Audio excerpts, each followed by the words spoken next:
Avançando para o domingo, vamos considerar a impressionante visão do capítulo 6 de Isaías, e a lição traz como título: Eis-me aqui, envia-me a mim.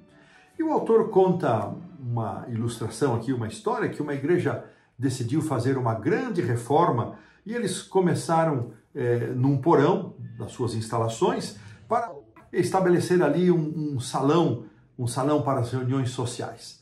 E uma das primeiras coisas que eles fizeram foi iluminar aquele espaço que estava ali abandonado, escuro, mas na intenção de que ao simplesmente colocar em luz, a própria iluminação já transformaria o espaço num espaço belo. Mas qual não foi a surpresa deles?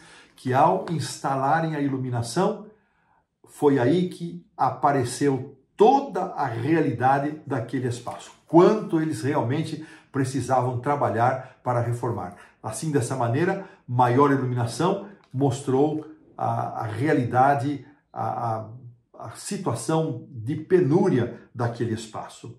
E esta ilustração, ela nos leva a pensar, irmãos, que quanto mais próximos nós estamos da luz, que é o Senhor Jesus Cristo, quanto mais perto nós chegamos de Cristo, mais consciência nós temos da nossa pecaminosidade.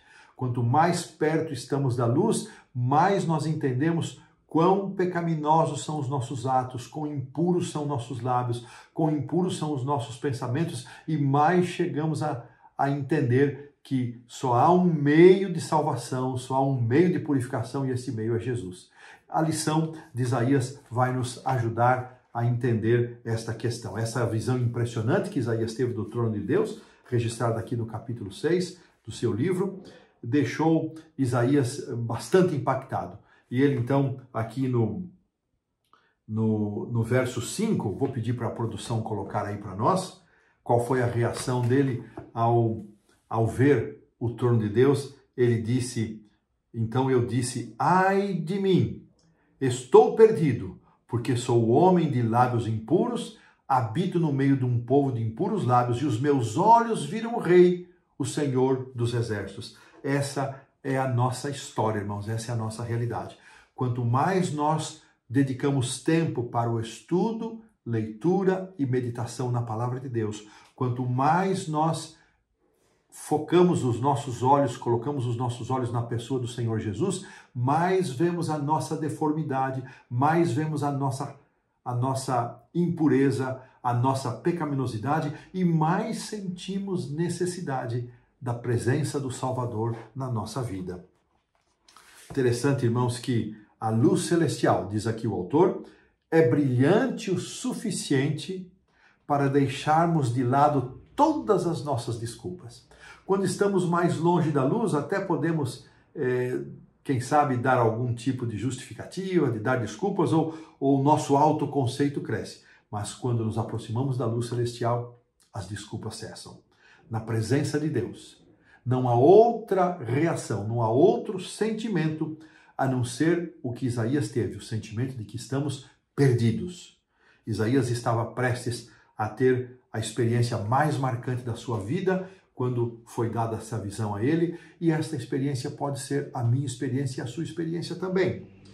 É interessante, irmãos, que quando Isaías descreve, ele fala que serafins estavam acima dele, por cima, eles tinham 6 asas, com 2 cobriam o rosto, com 2 cobriam os pés, com 2 eles voavam, e eles clamavam uns para os outros, dizendo: Santo, Santo, Santo é o Senhor dos Exércitos, toda a terra está cheia de glória. Veja que esse era o clima, a atmosfera junto ao trono de Deus, uma atmosfera de glorificação a Deus, de reconhecimento, de adoração e de louvor.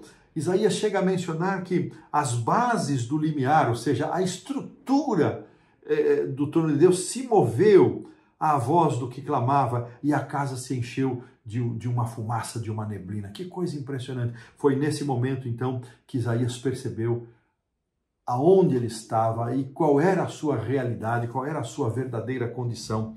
Mas aí, irmãos, algo aconteceu. Um dos serafins, diz ele, voou para ele tendo nas mãos uma brasa viva. Verso 6, que tirara do altar com uma tenaz. E com esta brasa ele tocou a boca de Isaías e disse: eis que ela tocou os teus lábios e a tua iniquidade foi tirada e perdoado foi o teu pecado. Ah, irmãos, eu acho isso aqui tão lindo, maravilhoso. Nenhum pecado pode ser removido de nossa vida se não for uma ação redentora da pessoa do Senhor Jesus Cristo. Se não for uma ação divina de perdão, de justificação, nós não podemos ser perdoados. Nós não temos poder para nos perdoar a nós mesmos, nem para reconhecer a nossa condição de pecaminosidade e nem desejo de mudar. Tudo isso é obra do Espírito Santo na nossa vida.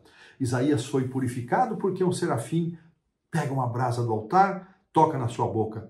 Provavelmente, o autor coloca aqui, acho interessante isso, era o altar de incenso, onde era feita a intercessão do povo de Deus, conforme aparece em Apocalipse 8, 3 e 4. Os pecados de Isaías foram perdoados. Ele estava apto agora a estar na presença de Deus, não por méritos próprios, mas pela ação divina de perdoá-lo, de purificá-lo. Além disso, ele também recebeu a designação de representar a Deus perante o mundo, que é o verso para memorizar. Ele ouviu a voz do Senhor dizendo: a quem enviarei? Quem há de ir por nós? E ele então, nesta condição, perdoado, justificado, purificado, ele responde: eis-me aqui, envia-me a mim. Esta é a condição natural daquele que é tocado pela brasa viva do altar.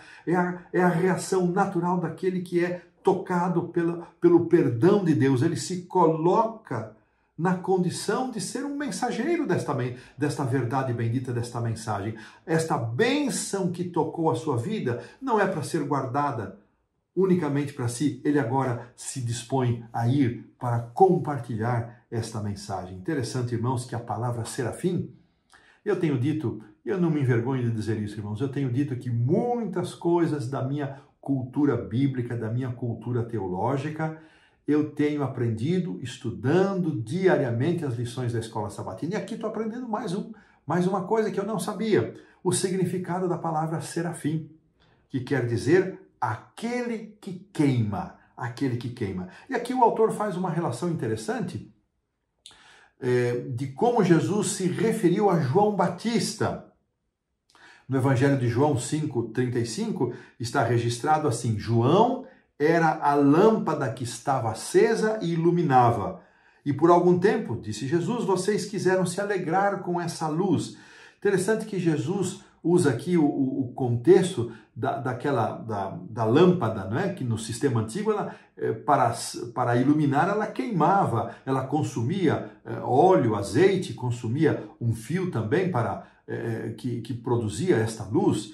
Então, Jesus está fazendo esta aplicação a João Batista e o autor faz essa aplicação a nós também, irmãos. Nós podemos ser também esta luz que ilumina o mundo, essa luz que vai preparar, assim como João Batista preparou o povo para receber a Jesus na primeira vinda, nós podemos cumprir esse papel e nós somos chamados para isso, para nos deixarmos gastar pela pregação do Evangelho, mas nem todos têm essa disposição. Será que nós temos essa disposição de sermos usados por Deus, deixar-nos queimar, deixar-nos gastar para a pregação do Evangelho? Olha aqui que reflexão poderosa. Jesus veio ao mundo como uma perfeita representação da glória do Pai. E Deus enviou um profeta, um pecador, que realizou esta tarefa, e ele chama você e eu para continuarmos a transmitir essa mensagem, essa verdade. Mas não nos esqueçamos, primeiro precisamos ser tocados pela brasa viva do altar celestial, precisamos ser perdoados, purificados, transformados, e esta condição nos permitirá dizer como Isaías: eis-me aqui, envia-me a mim. Desta maneira, pomos um ponto final na lição do domingo.